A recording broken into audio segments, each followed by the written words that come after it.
နော်ဒါလေးက33 3000ပန်းချပြကြောက်သားဖို့ပဲတောင်းတာပါမိတ်ဆွေတွေနော်ဒီကြောက်သားဆိုရင်တော်တော်ကိုဈေးကြီးပါနဲ့နော်ဝယ်ရတာ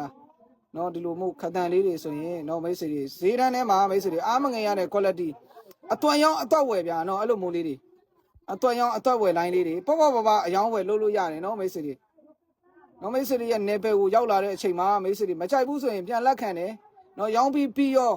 နော်ပို့ပြီးတာနဲ့ပြီးသွားပြီငါလက်ကလွတ်သွားတာမျိုးမဟုတ်ဘူးမိတ်ဆွေတွေနော်တာဝန်ယူမှုတာဝန်ခံမှုအပြည့်ရှိတယ်ပစ္စည်းရောက်လာတဲ့အချိန်မှာဈေးမကြိုက်တော့၎င်းပစ္စည်းမကြိုက်တော့၎င်း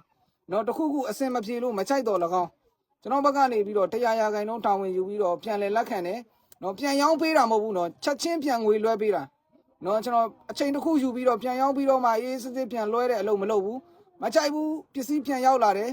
ကျွန်တော်ပြန်ပြီးတော့နော်မိတ်ဆွေတွေငွေပြန်အမ်းပေးတယ်အဲ့ပစ္စည်းကျွန်တော်ပြန်လက်ခံတယ်နော်ကိုရောင်းတဲ့ပစ္စည်းပေါ်မှာကိုတာဝန်ယူတယ်အပြည့်ပဲမိတ်ဆွေတွေနော်